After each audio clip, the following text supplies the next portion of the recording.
Great.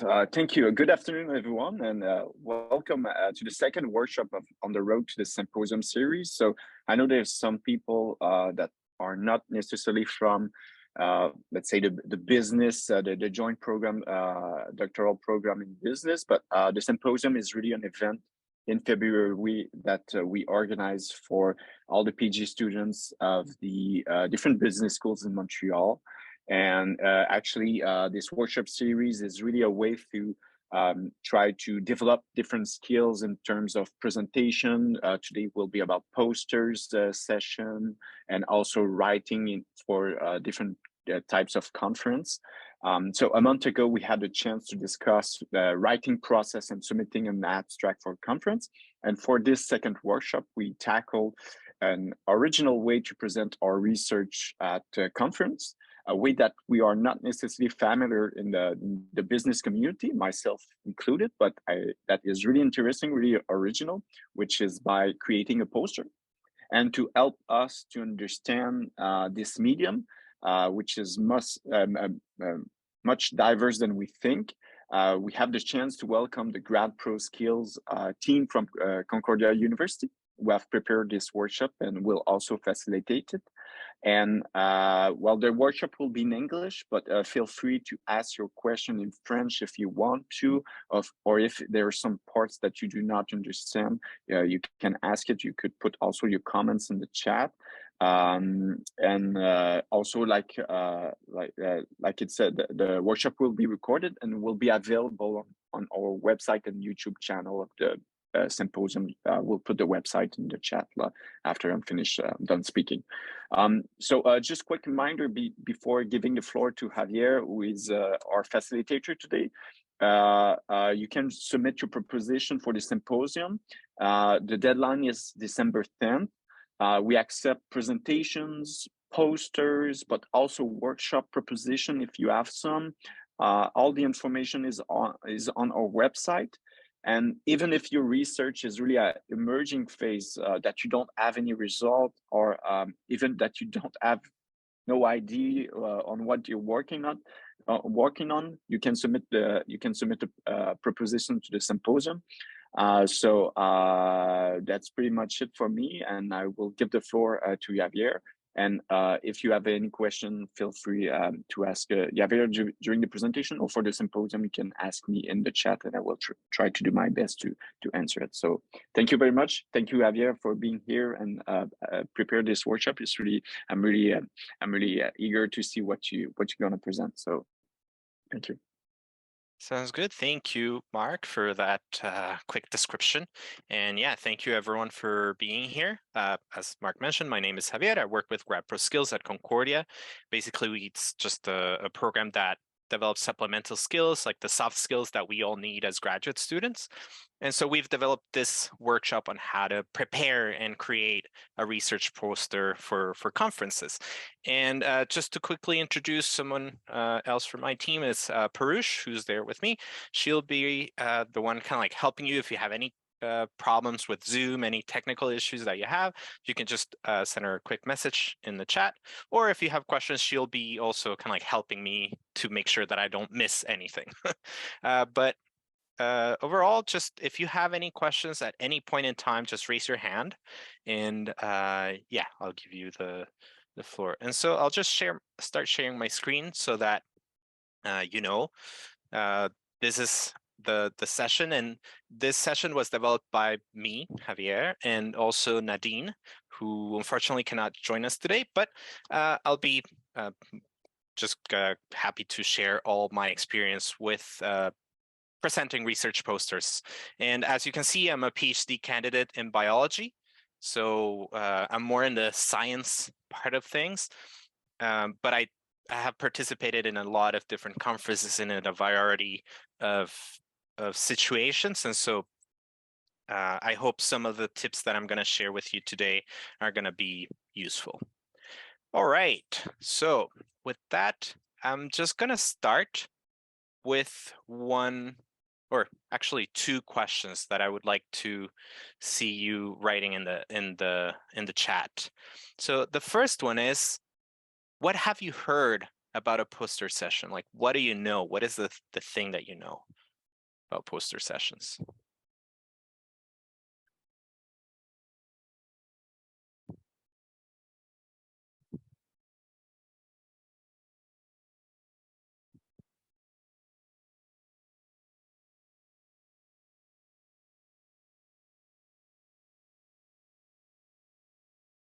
Nothing? No one's heard anything? Not a lot of things. Fair enough. Yeah, so poster sessions has to be consistent, clear, and short. Yeah. Yeah. It's a way to illustrate your research. Yeah, that's a good way of putting it. Yeah, so it's fair that you haven't heard much about poster sessions. Desperate humans in hallways with posters hoping someone would speak to them.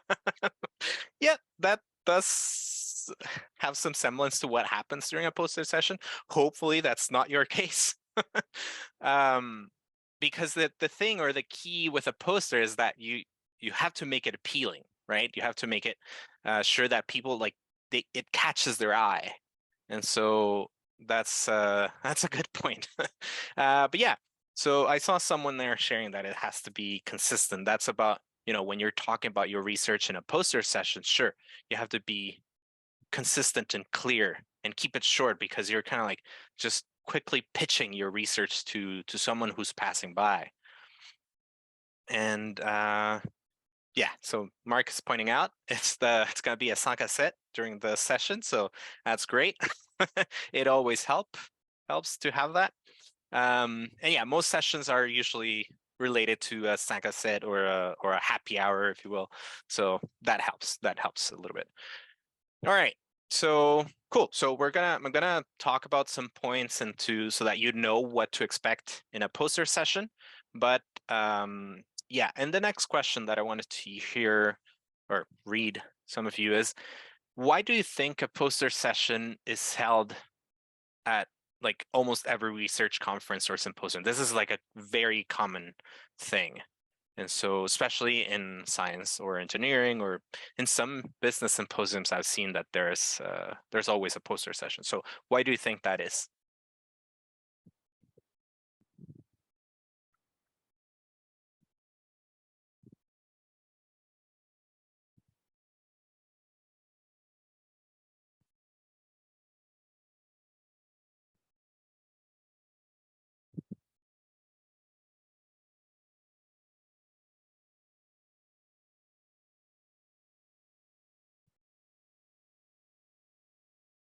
That's a good point, to give a chance for feedback in the early stages. Yeah, to give a chance to emerging scholars. Yeah, usually people use poster sessions to give ideas, right, that they're kind of like working on, or maybe they're working on this research and they need some feedback, so they posit questions to the attendants. Because the thing is, you're going to see, and I'm going to talk about it, but you're going to see that a poster session is very conversational. And so you can get like very good feedback when you're talking with someone. And yeah, there's a common thing, or let's say it's more frequent that emerging researchers or like early stages, they are the ones who are doing a poster rather than a talk. But there's all sorts of things out there. I've seen well-established researchers doing a poster session because there are a lot of benefits to give a poster. Because again, it's more of a conversation. So even if you're like in a more established position, a poster session can be very beneficial. All right. So with those questions now, and now we have a sense. I have a sense of what you've heard and why do you think a poster session is held. I'm just going to jump in to what I'm going to talk about today in this session. And I'm going to talk about first, the first section is very quick. I'm just going to kind of show you the purpose of a poster or a poster session in general. The second part is going to be a little bit more substantial with the design. I'm going to give you some tips and some different resources that you can use. And finally, I'm going to talk about the delivery because someone mentioned it has to be concise, short, kind of like selling your research. And so I'm going to give you some tips on how to prepare that to present. All right, so let's start quickly with the purpose of a poster. And to make sure we have a better picture of what the, better picture of what a poster is, I'm going to compare to the talks, which is something that we're more familiar with. And the first, talks, they're usually very linear, which means that, it's someone presenting something that goes from the usual, structure of background, context, methods, results, and that's it. So it's very linear. It goes straight in that. But it has the advantage of reaching more people at once, because if you give a talk, you might have that case that you have a big audience and you can share your research quickly. In comparison, posters, they tend to be more conversational. And this is something that I was mentioning because people will stop by. Sometimes they just want to read your poster and then they're going to ask questions to you. And then you're going to have a back and forth conversation. Sometimes they're going to ask you to for you to give, the little pitch or the spiel of your poster. And if there's anything that they cannot understand, they can go back to the poster and read it and kind of like go deeper into that. And so that's one big difference of a poster, that it's very conversational and it's not linear. You can go back and forth from different sections. And what about specifically the poster session? The poster session, it's always at an assigned time and day, although the posters can be put up in the room that it's assigned. They can be put up in the morning, and so the posters are available for everyone. But then at the end of the day, there's usually the 2 hours of active presentation, which means that in this case, as Mark was pointing out, it's kind of like a 5 à 7 type of thing, that you have 2 hours to kind of like wait for people to engage with you. But during breaks, during conferences, people usually, they go flow to the poster session to kind of like check out the posters that are already there. And then they can, point which ones they want or mark the ones that they want to watch, and then they go back to it. So it's always a good idea to have your poster ready and you set it up in the morning of the day of your presentation. And a good thing also is that everyone is invited to the poster presentation. So you can meet everyone from early career stages to well-established researchers. And so it's going to be a mix of people there watching the posters and kind of like interacting between them. Sometimes it happens that you have one poster and it's a bunch of well-established researchers or well-known people in front of it, and they end up having a discussion on the topic of the poster, which is super cool to see. And you have that opportunity to get that feedback from like those big brains or those well-established people around. All right, so one important thing, since the poster sessions are usually short, the 2 hours, and the fact that you're going to have the opportunity to have a lot of people around, then it's important that you also set some goals for the poster session. Like, what are your goals? What do you want to achieve during that poster session, so that you have a strategy to achieve those goals? And we can break down those objectives or those goals into 2 different types. The first one is the networking goals, which means that, all right, what do I want to achieve in terms of networking? Who do I want to meet? Because one thing is that you can invite specific people. Like, for example, if you go to the attendance list, you can send them a quick message like, hey, I know that you work with these type of topics, so I want to invite you to drop by my poster, and we can workshop some ideas, we can talk about new ideas, that kind of stuff. And then the other ones are research goals. And so this one specifically to develop those that conversation about the research topic and about your research goals that you have? Like, what do you expect to achieve with your research? The only thing, maybe one thing that I should specify at this point is that the goals that you set, they should never be to amaze the gallery or the group of people with your amazing and brilliant mastery of your topic and your amazing poster. And that's not the objective. The objective is to talk about your research and to kind of like network, get to know people in your field and who work in your topic. So yeah, once you have that clear, then you can set a strategy to achieve those goals. And so in order to kind of like jumpstart you with those things, I have an activity here prepared so that you get some, just start thinking about what goals you want to have. What goals you want to set for the poster session in the symposium. So first, we're going to put you in some breakout rooms with 2 more people. You're going to introduce yourself quickly, like just your name, your university, your program. Then discuss where are you in your research. Maybe you already have some data. Maybe you're at the proposal stage, or are you doing some more conceptual thing, that kind of stuff. And then you set your poster session goal for the next conference, whether that's, the networking goal or the research goal. Just one, kind of like share quickly your thoughts.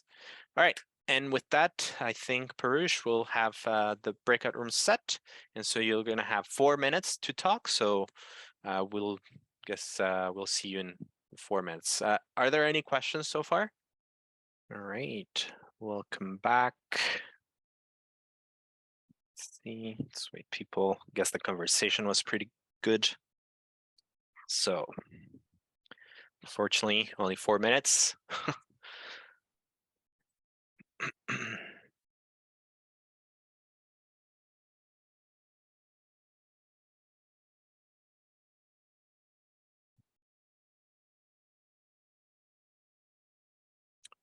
Okay. All right, so now that we're back, just to remind you, the session is being recorded. So if you're not comfortable with your video being recorded, then just feel free to turn off your camera at any point. All right, now, after that little discussion activity, anyone has any questions or anything that they'd like to share from the discussion, like what type of goals you had or any question that arose during your conversation? Anyone like to share anything? Can raise your hand or put it in the chat.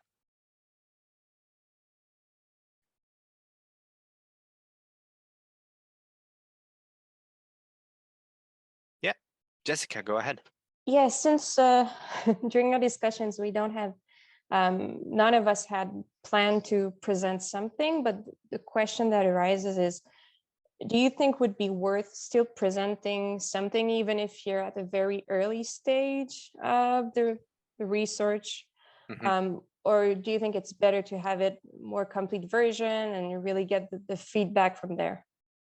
At any stage, it's good that you present and that you kind of like jump into that poster session, because during that poster session, you might have a great feedback. And since you're kind of like in the proposal idea, you have kind of like an idea of what you want to do. And I'm going to show you some tips if you're at that stage, how to prepare a poster. So I would say go for it. It's a good experience to have, and you can get some great feedback. So why not? And I see, Andres, you asked where to begin or where to start. And so I'll share some tips on what to focus on to kind of like doing your poster. But a good place to start is, what do you want to achieve after your poster session? Like, what do you want to leave with? Like, is it contacts? Is it feedback for your research? Like, just to think about that, that's a great place to begin. All right, Nicholas, go ahead. Yeah, so I guess for me, what kind of one thought I had after the breakout room is how do we really know what to focus on? Because obviously we have a very short window to kind of present the research and whatnot. So, what are some things that we should really be highlighting? Right, right. That's a great, excellent question. Honestly, I'm going to share some tips at the end on how to deliver and like what to focus. And you should, I'm going to give you some spoilers. So at the end of the workshop, I'm going to share some tips about how to prepare a 30-second pitch and a 2-minute pitch. And that's how you know or what to focus on. So I'm going to talk about that a little bit more towards the end. So yeah, stay tuned for that. All right, let's move on, and we can start with the second part of the workshop, which is designing a poster. So here I'm going to share you some tips of what elements are good for a poster, let's say, what makes for a bad poster, and then I'm going to share you some templates depending on the stage or the type of research that you want to share.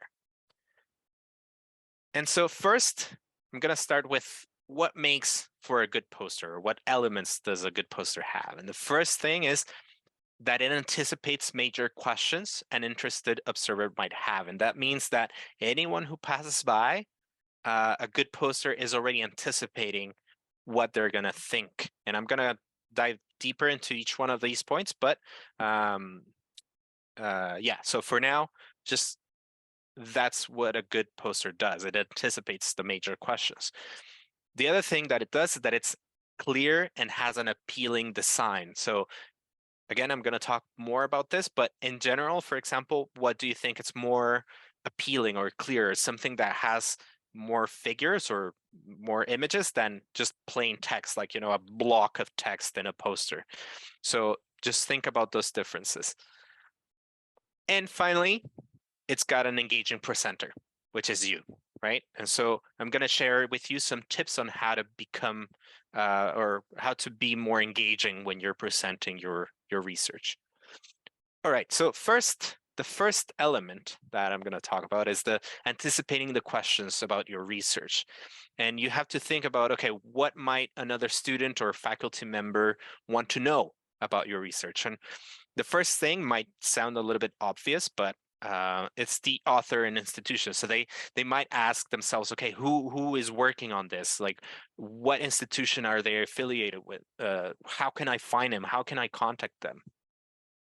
Another question, and you can think of this of questions that the different parts of the different components of a poster. And so the second part is the background and objectives. And so someone who passes by it might ask, like, why is this topic interesting, or why are they asking this question, or why are they why are they wasting time, money, resources on this? Like, why is it important? The other thing is the methods.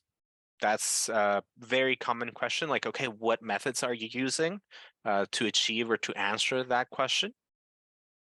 Then the results, that's self-explanatory, but basically, okay, what is the most interesting among the results that you have? What's the most interesting for me as an audience? And then what are the implications of these results, right? And so those are the questions that an audience can have. And obviously your poster, if it's a good one, should anticipate all of these questions. Oh, and finally, they're gonna ask, okay, if they have cited who the researchers have cited, and have they cited me? That's a common question from faculty members and well-established researchers. All right, so the main point about this is that while you try to put all the key information in the poster, people will go to the poster to kind of clarify to clarify the answer and answer questions, really. So that's what you're there for. So the main things are in the posters, and then you're there to answer questions. Now, about the preparation and design. So a poster should be the information should be very well organized, and it should be based on the abstract that you submitted to the symposium. And so that's, you should always work hand in hand with what you submitted. The other thing is you should consider what type of visual supports you're gonna use. The main thing is that try to use graphs and avoid tables as much as you can, because tables are usually harder to read and harder to interpret than graphs or figures. Finally, another thing is that you need to always consider what's the main message or the main takeaway that you want people to leave after, you know, they move away from your poster. What's the one major research question? And just make it easy so that people can have the question and understand what you achieved or what was your result. But always keep it organized and refer back to what you submitted in your abstract. In most conferences, it's okay. You submit an abstract like months before the actual symposium. So sometimes just minor details might change. So for example, you know, you have some proposal or some whatever, and in those months you have spoken with someone who gave you great feedback, you can switch it a little bit from the abstract, but obviously the main idea should still be there and well organized based on that. And so the elements of a good poster, obviously I mentioned it's clear and appealing. And so here you have an example of a template that it's, you know, very small amount of text, and kind of like the figures are the ones that capture you immediately. And so you can already tell that this one, okay, people are going to be drawn to the data analysis or the results type of templates. And so figures are a very good way of making a message very clear and appealing at the same time. But now let's take a look at the opposite really quickly. So what makes for a bad poster? And here I'm putting you like a bingo card, if you're familiar with that, of bad elements. And so there are a lot, and we're going to share the slides with you. So no worries. You can check the bingo. I highly recommend that you see all the elements. You're going to see why they're bad, but I'm just going to focus on a few of them. First, the 3D graphs. They are usually very hard to read. So try to avoid them as much as you can. Like they were very popular in the 90s and the 2000s because like Word was the great thing back then. And so everyone started doing it, but then they realized it's super hard to understand. And so keep it flat, keep it 2D, and you should be fine. The other thing is super small fonts. That's a big no-no because you don't want people to be squinting at the information. You want people to be able to read it easily so that you can start a conversation with them. And the other thing, and this is a very common thing, even I've been guilty of this, that the poster does not fit on the poster board. You're going to have a specific size requirements for the symposiums. Every symposium has different requirements, so make sure you pay attention to that. If you don't want to look like me with a massive poster during the session. Of course, that's going to bring attention to your poster, but maybe not in a good way. So yeah, always make sure that you follow the size poster, the poster sizes regulations of that symposium. And speaking of that, the poster size, you need to consider different things, like not only the requirements for the symposium, but also your like how it looks, how it's going to look, like the presentation, and also the printer requirements. Are you able to you know access a printer that can print that particular size? Yeah, so that kind of stuff. And also you need to pay attention to that, what I said, that it must fit on the board. And so here you can see an example in the image of the poster board and the poster fitting nicely. So make sure to aim for that. And also pay attention if you're doing a vertical poster or a horizontal poster. You can do both. Most common ones are horizontal ones, but you can do vertical ones just as well. That depends on your preference as what you want to present, like what it looks like. And so just some quick tips. There are a lot of softwares out there, and I'm going to mention some further down. But one of the common softwares that you can use to build posters is PowerPoint, surprisingly. And so if you have access to that, then you can use that to create your poster. And one thing that not a lot of people realize is that you can change the size of the PowerPoint slide to match that poster size. And super simple. If you go to the design and then you go to the slide size here, and then there's the custom slide size there. Then you're gonna be brought to this menu, and here you can add the different, you can adjust the size to the custom size. So it's super simple, and then you just design your poster around it using this size. And then you just make sure that it's the slides are either in the landscape mode or the portrait mode, depending on if you want it vertical or horizontal display. So yeah, that's it. And now you have a poster canvas, if you will, so that you can start putting all your elements in there. I remember that's how I started doing my first poster in PowerPoint. So super useful. We can, like most of us have access to it. So yeah, that's a neat way of doing your poster. Now, talking about templates and like the sign specifically, here, this is the same or a similar template that I showed you before. And this is a horizontal one, which has 4 columns, has, the methods, the data analysis, the results, and everything here. Like this is one template that there's a bunch of other templates available at the University of Buffalo. Usually some universities have some poster templates, so you can check them out. Okay, but yeah, so this is a horizontal template, and there are many templates out there that have different sizes and different objectives. But I'm gonna jump into some major design features so that you can check, you can have an idea of what a poster looks like, and also depending on the stage that you're in, your research stage. So the first one is, you have your typical research, you have data to present, you have conclusions, so you're okay with that. Let's say you're more towards the end of the degree.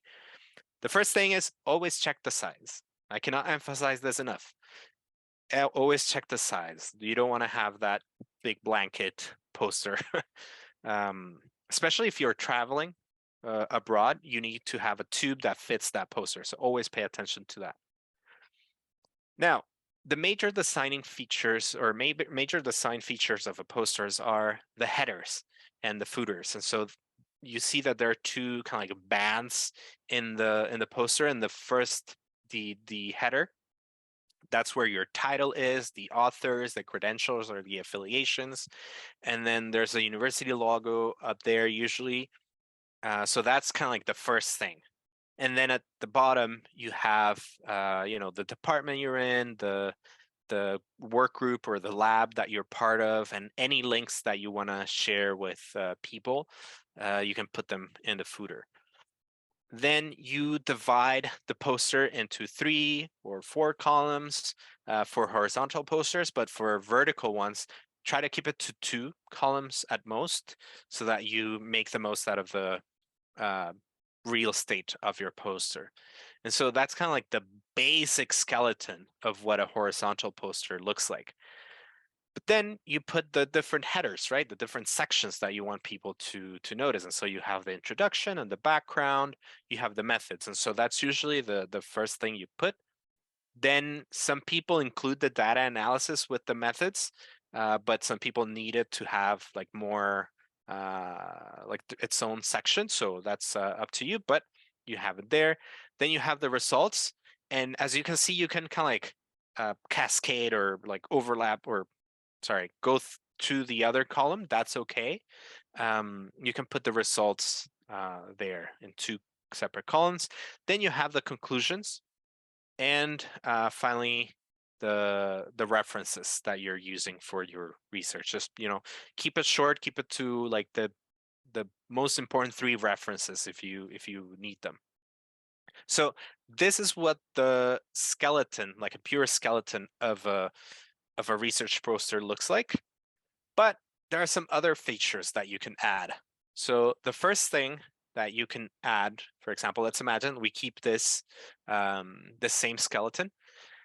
You can put the university logo at the bottom, like that's okay. And then you can use that on top for your presenter photo, your contact information. You can put that at the bottom as well.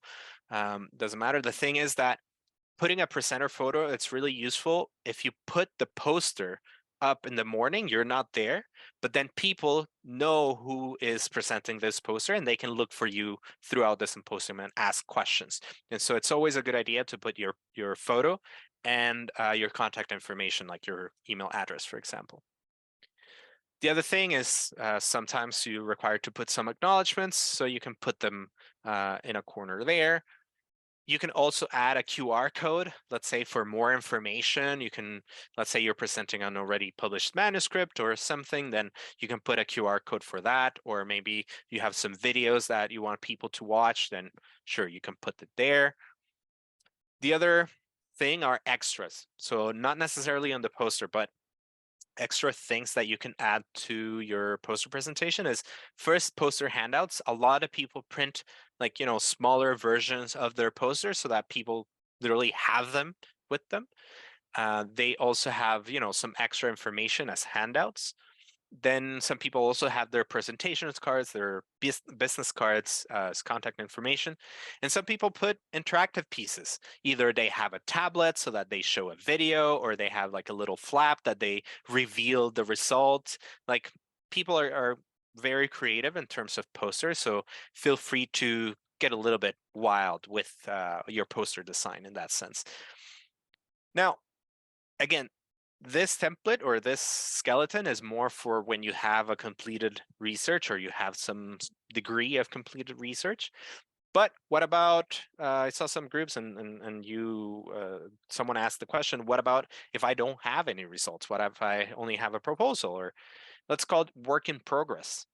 You still can use the same skeleton, but if you don't have no results, that's no problem. You still have the poster headers and everything, the sections you submitted in your abstract, is you just call it differently in the poster. And so you have the introduction, the conclusions, that's it. But you add a rationale to why are you doing what you're doing? Why are you proposing what you're doing or what you want to do? Then you have your methods and that analysis, like how you are proposing to do that thing or to answer that question. And finally, what you expect to have, like what you expect to find after you do those methods. And so this is a great way to have feedback. Maybe your rationale is missing a little bit of that conflicting evidence that some people think. And then maybe you can get some feedback on what expected results you might have. Like, oh, maybe if you consider that, you're going to have this different results. So I highly encourage you, even if you have work in progress, I highly encourage you to present that as well. The other thing is the conceptual work. So you still have that kind of like same skeleton of introduction, rationale, everything. You just use different headers and you use the center of the poster to kind of like propose that model, that like conceptual theoretical model that you have. You can use it to present, you can use the center to kind of like make it the star of your poster, if you will. And so this is one way you can use conceptual work or work in progress in a poster. You will benefit certainly from getting some feedback during that session. So yeah, now that I've covered the poster templates and like the elements of the poster, maybe some of you might be wondering, where does the text that kind of like we use to fill these sections, where does it come from? And so this always comes from the abstract. So watch for the headers that the abstract has, like, the introduction, methods, conclusions, whatever. So you can use that as a base. And then in posters, try to use short sentences. Don't write full paragraphs. Use bullet points, because those are quick messages that people can really read fast. If you write full paragraphs, you might have people, okay, I'm gonna have to read all of this. You know what? I'm I don't want to read something too fast. And so having bullet points allows you to quickly grab the attention of someone, and also can bait some questions for clarification. Now, where do images or figures can come from to kind of like illustrate what you're talking about in your poster? And the images are always visual support, right? And so you can have different graphical elements. So you can use, Word for some sort of minor visual element, or you can use PowerPoint to design a more complex thing, or any other software if you're good with, let's say, Illustrator, or let's say Inkscape, or whatever software you use to design other graphical elements. Sure, you can use that. What about photos or graphic art? Make sure that if it's not yours, you can get some copyright-free, high-quality images in these two websites, Unsplash and Pexels. You just need to provide the credit. Give credit to the person, and that's it. They're super good quality, so I highly suggest that you check them out. What about the color palette? There's this website, Paletton, that it's free to use, and you can just choose which colors you want to use, and then it suggests like what color combinations you can use to make your poster look nice if you don't have those skills. I know I don't, so I use that a lot to make sure that my colors are, are matching, or they make sense. And about logos and any university things, download the brands and everything from the university graphic style guide, which is something very important. They're going to have the official guidelines on how to use the logo, and also sometimes universities provide with a color palette, and so you can also check that out. And so I highly suggest that you check the graphic style guide or the Guide de Nord graphique for the different universities here in Quebec. Okay, and so after that, I'm gonna give you some time to jumpstart your poster, and so that you start sketching your own poster using the templates that I showed you before. Parush, I think she's gonna share a handout, just a PDF version of the templates that you have there, so that you can refer to it afterwards, or like while you're thinking of sketching. And so this exercise is for you to think about what the focus of the poster is. So is it a proposal? Then maybe show, what is your question, the rationale, and the methods that you're going to follow. Do you have any results, or do you have a model you want feedback on? So think about the focus of the poster. Then you just start sketching out one. So that can be a rough diagram, just like kind of like stick figures, if you will, or just, bullet point ideas that you kind of want to have, want to look at in the poster, and just the headers and a sentence of what will have each section. That should be more than enough. So no worries, it doesn't have to be perfect. It's just so that you get a jump start to that poster. So I'm going to give you, let's see, just to be careful with the time, I'm going to give you 10 minutes instead of the 12. So yeah, any questions before we move into this activity?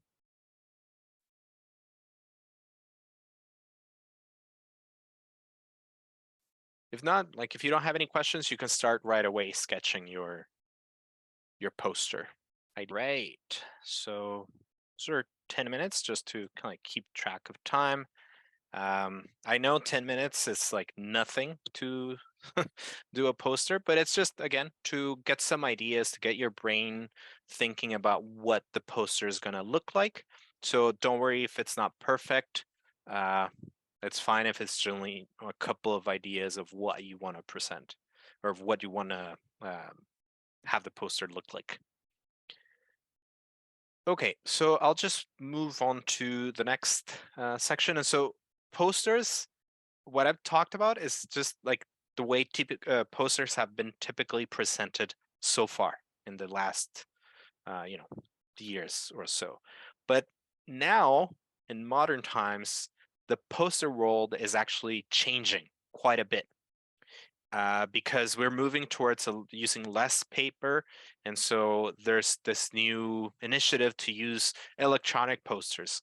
And so they follow the same layout as regular posters, but they can be interactive. So people can have like a touch screen type of thing, and then click on the different components and have more information, maybe zoom in on certain figures or graphs.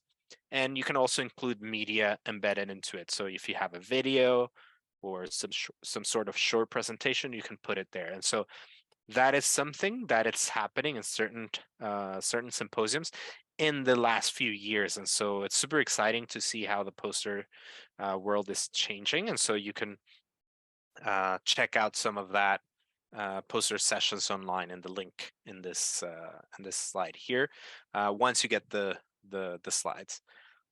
Then the other thing is that it's also moving towards more like heavily graphic design type of thing, or more creative posters. And so the first type of creative posters is the infographic posters, and this is very common. You can see this in social media, super common to see, but people are using that same format to present their posters. And so here's an example of what an infographic could look like. And they're using more colors, like a more well thought design rather than the usual templates that I just showed. There's also a movement of creating minimalist posters in which, for example, you have very, very little information in the first column, and then there's this one big area where the main takeaway message is, and the figure, for example. And so very minimalist designs. And you can find a multitude of these more creative examples online, and also to use some softwares, they have these more creative templates that you can check. But be mindful that some of these are paid. And so, yeah. So you can find a lot of examples in the Canva software. That's a very good one to make poster designs.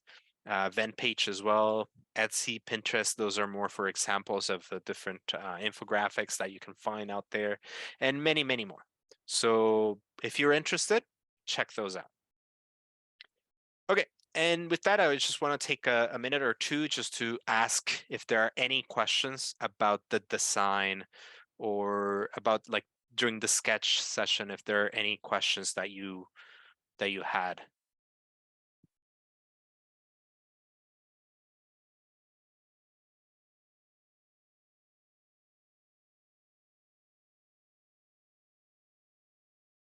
Yes, Nicholas, go ahead. Yeah, I guess for me, my question is like, let's say at a research symposium or whatnot, is it ever beneficial to kind of have a poster with a non-traditional design to kind of be an attention grabber, or is it better to just stick with like tried and true standard format?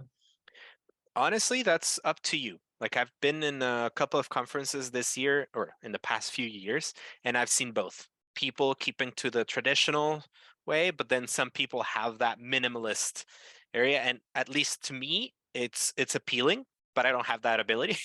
I don't have that design skill in me. I wish I had, but you can try to do it, and maybe it works. Like, why not be a little bit bold and try something new? And maybe you can have some handouts if you want to complement the information. Why not? Why not? You know, it's up to you, up to what you want to do. Cool, thank you. Yep. All right. So, oh yeah, Mark, go ahead, please. Yeah, I was just because I tried to sketch actually my methodology, which is a bit, let's say, different because it's a participatory approach, participatory action research approach, and I found that just the work of trying to represent it in a picture, it's really difficult, and it's quite the process of doing a poster itself is quite interesting as a researcher, and even it helps you to more understand your research and what you are trying to do. So I think the process of doing it could be also maybe more important than the result. Of course, there's the communication, conversation, but the process of trying to really simply nail down your research in few words or in a few graph diagram is quite interesting. So yeah, thank you, Mark, for sharing that. That's actually a very good point. Like I myself, I've sometimes done the opposite of having some research done, like I have the data, everything, and I do a presentation first so that I have, like, my brain just organizes the information better that way. And so after I do my presentation, I write the manuscript, which is kind of like not the traditional way of how people work, but that has helped me. And so it does have a benefit of just that, having that exercise of organizing and, let's say, simplifying, quote unquote, what it is that you want to say. And so it's truly super useful just for the exercise itself. Okay, so with that, I'm just gonna move on to the very last section. We're almost there towards the end.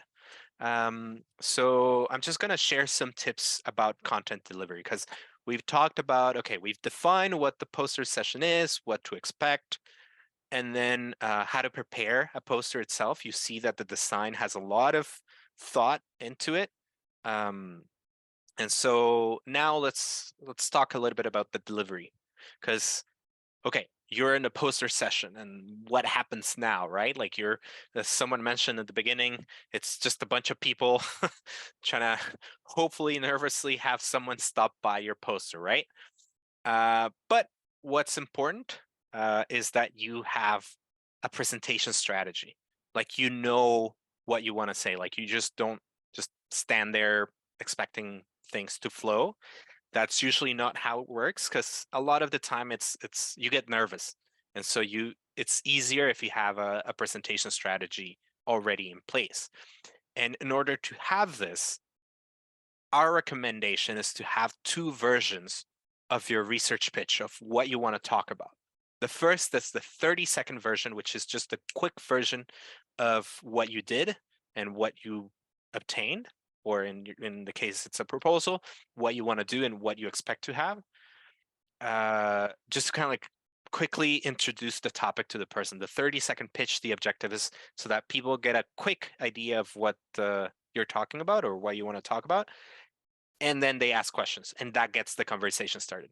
The 2-minute version, it's a more complete version, but still gives enough time to start the conversation. Remember, people have sometimes hundreds of posters to look during the same section. So if you're clear, concise, you give a really quick pitch, people are going to appreciate it, and you're probably going to be memorable because you give such a quick pitch and people got it easy. But no matter what type of pitch you have or what type of session you have, always try to keep it conversational. People want to be there, have a great time. A lot of people are just curious about a topic. Maybe it's not like, the thing that they work on, they're just curious. And so people want to have fun there, learn something new, if you will. And so, of course, being a happy hour, as Sanka said, always is useful. But just remember, keep that in mind. Keep it conversational. Now, just to quickly go over what a research pitch, because maybe not a lot of people are familiar with that. The research pitch is literally a clear, concise statement of your research project. So what's your research question? How you're going to answer that question? And what did you find, or what are you expecting to find? But more importantly, it really answers the question, why is this topic worth studying? Like, why should we invest resources, whether that's time, money, human resource, into learning more about this? So always keep that question in mind. Why is this worth studying? Because that's honestly what we are going to ask as audiences, right? Like, why should I care about what you're doing? Like, basically, more or less that. But research pitches always follow like a general outline, and I'm not going to go through detail through each one of these, but since you're going to have the slides, you can check these questions and use them to build your own research pitch. This again, it's a general outline, and you can use it for the 2-minute or 3-minute or even 5-minute pitches. But for the 30-second pitch, what's important is these 3 components, because you only have 30 seconds, so you want to be straight to the point. And so specifically, the 30-second pitch, it really goes on the purpose or the question of that research. Like, why is it important? How does it fit a need? What is the central question that you're asking, right? You don't provide too much background. You focus on what is it that you're asking. Then you talk about the methods, or how did you or how will you answer this question, right? And then finally, quickly, you give a result or a conclusion, or if you're in a proposal, you give it the expected results. Like, what do you expect to get from after you finish doing this research? So don't go into much detail of the methods. You can just give a quick sentence about it. And then if people are interested in those details, they're going to ask. So the 30-second pitch mostly focuses on these three components, with the methods being the shortest one of the three. But what about the 2-minute pitch? So remember that I told you the audience is always going to be asking why, and you can think of these 3 why questions: the why should I care, why is this topic interesting, and why is this important, let's say, to society as a whole.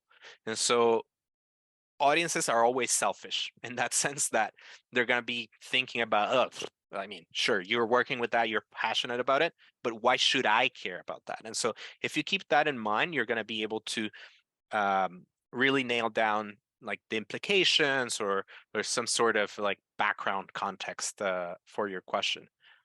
The other thing is that you need to craft the story. It's kind of sounds weird because we're talking about research, but it's still a story about your project. Like, the background tells kind of like how you arrived to that question, and then you give the results, kind of like the resolution to that question. And so remember to make it personal, because that's what's going to make it stand out, making it personal and relatable, because people might be able to understand more what you're doing if you make it relatable. So a good trick is, if you have some abstract concept, let's say you're talking about, I don't know, my brain is going right now to neurological networks for some reason, even though I don't work with any of that.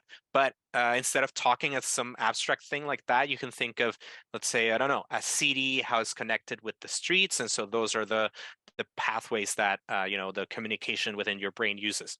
You can use those analogies or those metaphors to craft your story and make it relatable. Finally, the last thing is, try to prepare a longer pitch and then summarize. And as a good rule of thumb, when you're writing, use 150 words per minute on average, because sure, some people speak faster, some people speak slower, but this is a good average, and it's going to give you a good idea of what to say. And all right, so now we've reached another activity and another challenge for you to write or to draft a 30-second pitch. And again, don't worry, this doesn't have to be perfect. You can use the questions on the screen to guide you. And so even if you are doing a proposal, you can still use these questions. The main ones are the three first ones. So what is the purpose of your research? What methods did you use or are you planning to use? And what are your findings, or what do you expect to find? If you answer one sentence to each question, you're probably going to have a good 30-second pitch. Then if you have some time left, try to answer the question number 4. All right, so I'm going to give you 4 minutes for that. And yeah, starting now. All right, so again, I know that 4 minutes is like nothing to prepare a research pitch, but again, it's just to kind of get you started, kind of like have a guided questions sort of thing, so that you already have a start to do your research pitch or what you want to use for a poster. And all right, so a very important thing with content delivery, it's that it's not only just what you say, but also how you say it. And so this is an important thing to keep in mind, that you can use your voice to to deliver a better content. And so practice the pronunciation, especially for those kind of like very specific terms that you need to do, or if you let's say French or English is not your first language, make sure you get the pronunciation of that particular term correct. So practice that. Then use your tone, like raise your volume for certain portions or lower your volume for others, and the speed of how you use your voice. So basically, if you talk fast during, let's say, the methods, but then you slow down for the results and the implications, because that's going to bring attention and emphasis to those sections. And usually methods people are not that curious about. They're more interested in kind of like that resolution, that, what answer did you get for that question? Another thing to keep in mind is the movement. So fill the space you're in. Like, I don't know if you notice, but I move a lot my hands. So you can use that to your advantage if you do use your hands to talk. Because, for example, you can say something big or something small. I'm going to talk about the first, second, third step or that kind of stuff. You can use your body for that. And importantly, make eye contact with the people you're having a conversation with. And the typical trick, if you're not comfortable with eye contact, then just look at the forehead, and that usually does the trick. Finally, the last thing is the timing. Pace your information. Do not overload your audience. So don't do what it's called an information pour, or if you will, a word vomiting, because people are not going to grasp what you're saying. And so make sure you pace the information. You provide enough time for, let's say, the background, and then the methods, and then the results and the implications, so that people can have a satisfying take-home message, if you will. Now, we had another activity, but since we're a small group and we're almost out of time, I'm just gonna ask if someone is comfortable sharing, let's say, their poster sketch and their 30-second pitch. Maybe we as a group can provide some quick feedback. It's okay if you're not comfortable sharing, but yeah, if anyone's brave enough to show what they've achieved during the session, feel free to do so now.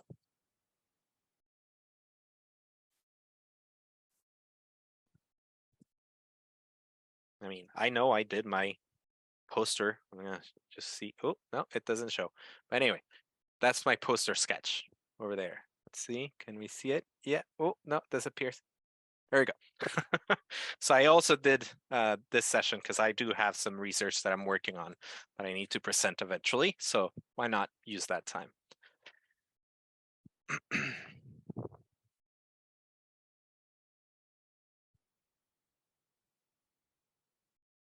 Right.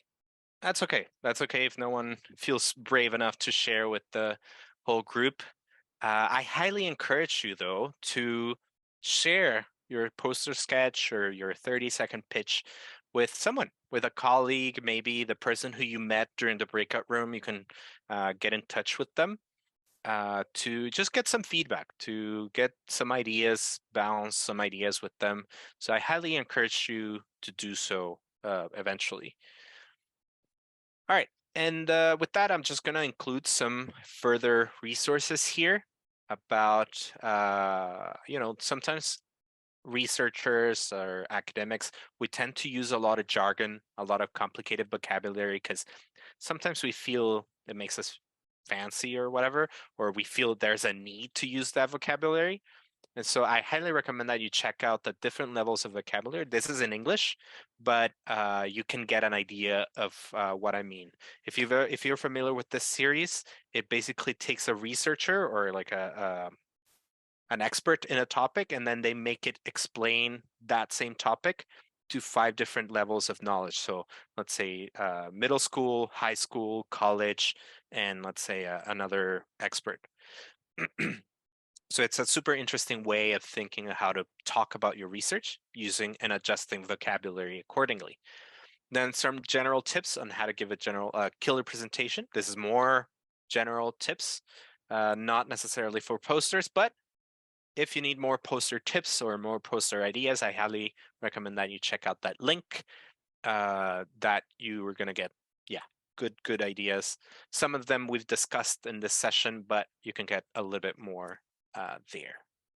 And with that, I'm just going to wrap it up here. And thanks, Mark, for the invitation and the opportunity to share my experience and my tips with all of you. And I'll remain here if you have any questions or anything. All right. Great. Thanks a lot, Javier. Thank you very much for everyone being here. It was a really interesting presentation, and actually gave me a good, say, l'envie to maybe present a poster to the symposium. So it was really nice. Thank you very much. Merci tout le monde. J'espère que vous avez apprécié. Donc, n'hésitez pas à nous suivre. Il va y avoir un troisième workshop. There's going to be a third workshop on how to present. So really the way to deliver, I think, will be interesting, even if you're doing presentation, but also for a poster, for the pitch also that Javier had mentioned. And it will be with Anne Langley, who is emeritus professor at HEC Montréal. Donc, merci.